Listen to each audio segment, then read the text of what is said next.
네, 방금 소개받은 대외경제정책연구원의 정철입니다.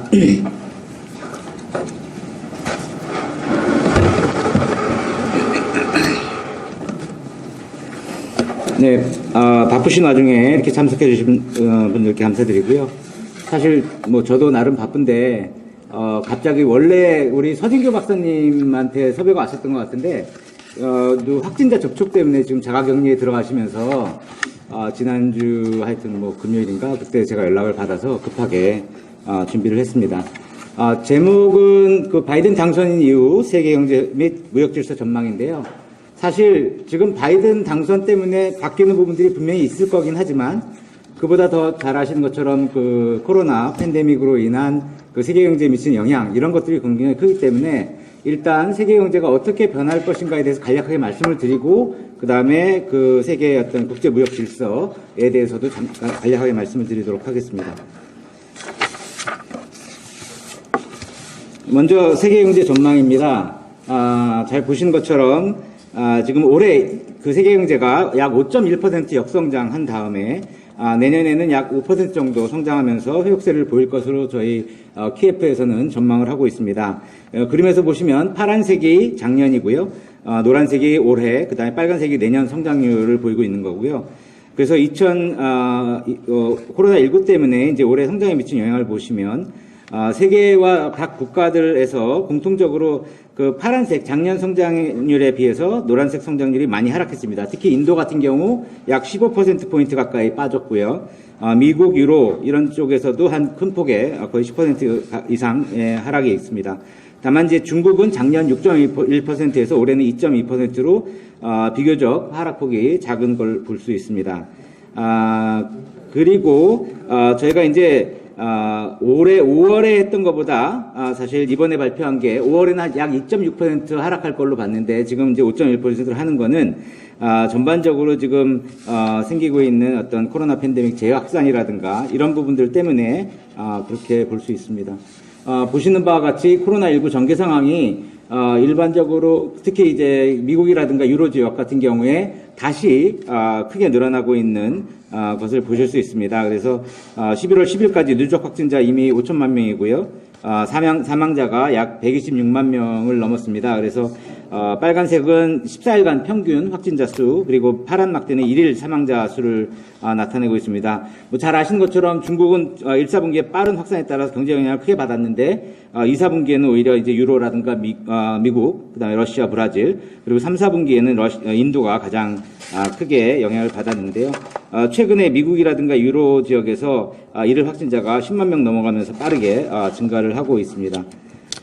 주요국 경제성장률 추이를 보시면 선진국, 신흥국을 나눠보시면은 선진국 같은 경우 2, 4분기에 급속한 경기 후퇴, 그리고 3, 4분기에 경기 침체하는 게 좀 둔화되는 현상을 보였고요. 한국은 거기에 비해서 경기 하락폭이 크지 않았던 것을 알 수 있습니다. 그리고 신흥국 같은 경우에 3, 4분기 실적이 아직 나타나지 않았기 때문에 그런데 인도 같은 경우에 2, 4분기에 전년 동기 대비해서 거의 24% 가까이 마이너스 성장을 보였고요. 브라질, 러시아 같은 경우도 크게 영향을 받았고 중국 같은 경우에는 1, 4분기에 큰 폭 하락한 다음에 2분기, 3분기 때 플러스 성장으로 반등을 했습니다. 우리 저희 연구원에서 대외경제 전문가 풀을 운영하고 있는데요.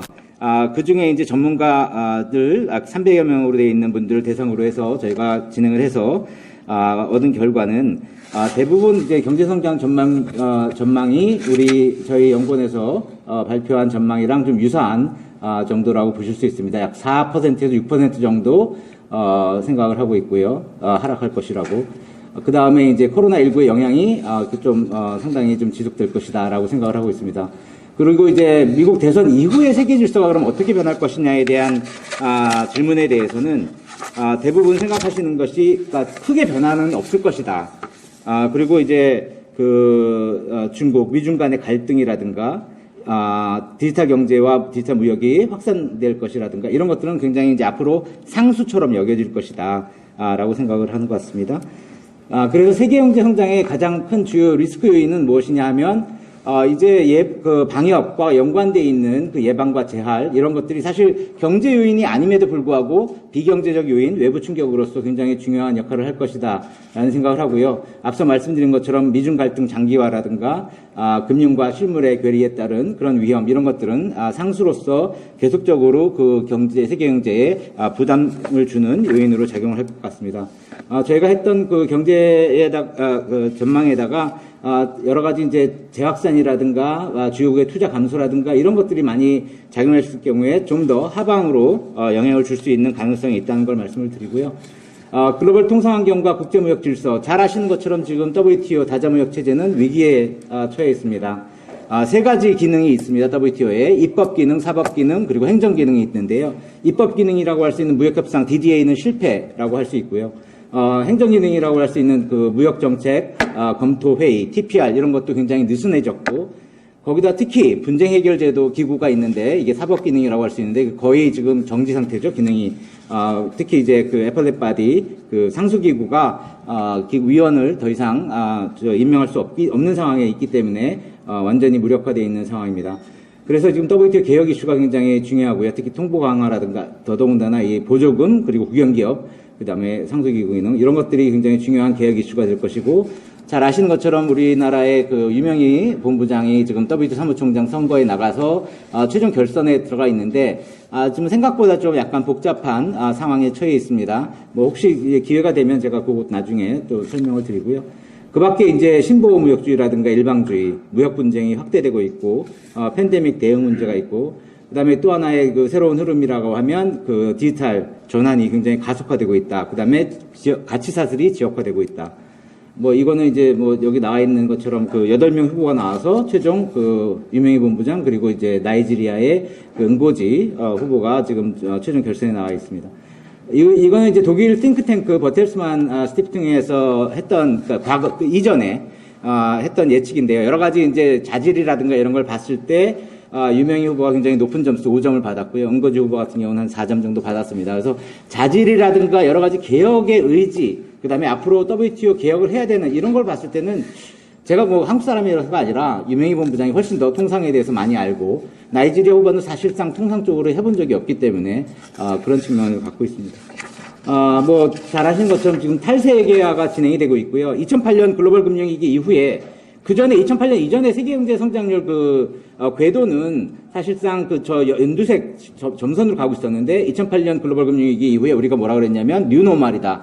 그래서 한번 떨어졌다가 그 원래 성장세를 찾아가지 못한다는 게 이제 파란색이었는데요. 이번에 코로나 팬데믹 때문에 한 번 더 떨어졌는데 다시 못 돌아갈 가능성이 크다. 그래서 저는 뉴노멀이라고 하고요. 실제로 그 국제무역도 원래 생각했던 것보다는 원래 낙관적 시나리오가 한 13% 감소인데 그거보다는 실제로 조금 덜 떨어졌어요. 그래서 약 9.2% 정도 감소. 그래서 오히려 좀 생각보다는 그렇게 크지 않지만 여전히 많이 감소할 것으로 좀 예상을 하고 있고요. 세계 경제 환경에 비경제적 요인의 그 역할이 많이 커졌다라는 점, 그 다음에 국제무역의 새로운 흐름으로 디지털 전환이라는 것을 볼 수 있습니다. 뭐 이거는 보시는 것처럼 2005년에 비해서 거의 내년 되면 거의 400배 가까이 트래픽이 늘어난다고 볼 수 있는 거거든요. 이 글로벌 디지털 트래픽이. 그 다음에 이제 뭐 잘 아시는 미중 무역 전쟁 같은 경우 워낙 미중 간의 무역 적자가 컸기 때문에 그렇고요. 실제로 이게 그 학계에서는 이 국제무역이 미국에서 사실 노동시장에 영향을 미치기에는 너무 작은 부분이다. 그런 논의가 있었는데 이 그래프가 사실은 좀 그렇지 않다는 걸 보여주는 겁니다. 그래서 중국으로부터의 수입이 늘어나면 늘어날수록 파란색, 미국의 어떤 제조업 일자리가 많이 줄어들었다라는 상관관계를 보여주는 거고요. 그래서 이제 그 결과, 지금 미국이나 중국 같은 경우에 관세율을 계속 올렸죠, 상대방에 대해서. 그거는 결국 미국은 거의 70년 전 수준으로 올린 거고요. 중국은 개혁 개방 이후에 빠르게 이제 글로벌화를 하면서 했던 거에 비하면 20년 전으로 돌아가는 그 정도의 관세율로 올라갔습니다.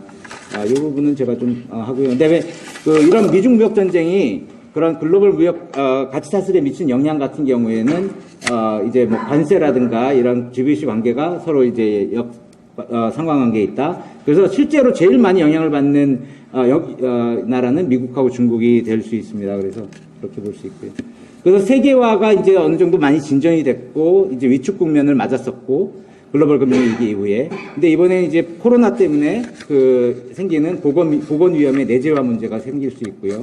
디지털 전환 가속화, 그다음에 GB 이슈가 재편되고, 그다음에 위기 대응의 결과로 인해서 어떤 정부 개입이 강화되는 그런 결과가 있습니다.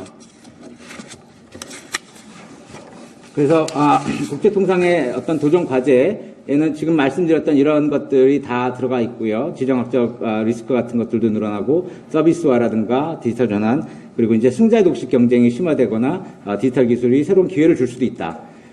GBC 지역 사슬의 가치 사슬의 지역화라든가, 그다음에 이제 개발 이슈, 특히 전 세계 WTO 회원국의 3분의 2가 개도국이고 그들이 이제 세계 시장에 편입되면서 어떤 그 혜택을 공정하게 배분해 달라는 요구가 커질 것이고요. 개도국 세분화 문제가 또 논의되고 있습니다. 그다음에 포용성, 이 젠더 이슈라든가 중소기업, 포용적 무역 성장 이런 것에 대한 요구가 더 커질 것이고, 근데 이제 1999년에 시애틀에서 그 WTO 그 미니스트리얼 컨퍼런스가 있었습니다. 그러니까 통상 장관 회의가 있었는데 거기서 사실상 새로운 라운드를 시작할 예정이었는데 이런 반대 시위가 굉장히 극심했습니다. 그때 이 이슈 중에 그 반대 이유가 노동 이슈, 그 다음에 환경 이슈, 그 다음에 기업들을 너무 우선한다. 이 국제 무역과 자유무역을 통해서, 무역 자유화를 통해서. 그 다음에 투명성 부족이라든가 민주주의적인 부분, 이런 것들에 대해서 이의를 제기하면서 반대를 심하게 했거든요. 지금 바이든 대통령이 아니고 이제 당선인이 들어서면서 가장 강조하는 것 중에 두 가지가 노동 그리고 환경 이슈입니다. 그래서 이런 걸 생각해 볼 때 바이든 당선인의 행정부가 반드시 더 그 전에 트럼프 행정부보다 더 우리 입장에서 같이 그러니까 다루기가 서로 이게 얘기하기가 더 쉬울 것이냐, 그 부분에 대해서는 상당히 좀 다른 부분이 있을 수 있다. 왜냐하면 굉장히 많이 젠틀하게 점잖게 대접은 해줄 수 있습니다. 그렇지만 실질적으로 그들이 요구하는 부분은 굉장히 우리가 좀 어렵거나 굉장히 쉽지 않은 그런 것들을 이제 건드릴 수가 있고요. 물론 우리 입장에서도 굉장히 투명성을 강화한다든가 노동 환경 이슈에서 더 점진적으로 개선해 나가야 될 부분이 있지만 그 속도의 문제가 있을 수 있다라는 생각을 하고 있습니다. 그래서 이제 끝으로 저희 다자무역 체제 회복이라든가 국제무역 중심의 통상질서 구축, 이거는 바이든 당선인 행정부에서도 추구할 것이라고 보고요. 그런 측면에서 봤을 때 우리는 강대국 일방주의에 대응하고 하려면 좀 통상 강소국가 영대 강화가 필요하지 않겠나. 그리고 이제 지금 그 20세기에 사실 WTO라든가 지금 현재 그 다자무역 체제는 20세기의 어떤 그 하드웨어라고 볼 수 있습니다. 근데 실제로 지금 막 빠르게 변화하고 있는 21세기의 통상을 담기에는 어렵다. 그런 점을 생각할 때 새로운 어떤 그 프레임워크가 필요하지 않겠나. 그런 측면에서 지금 RCEP 우리가 서명을 했고요. 근데 이제 CPTPP라든가 TPP 관련된 논의가 미국 중심으로 해서 더 빠르게 확대될 가능성이 있다는 점을 생각할 수 있고요.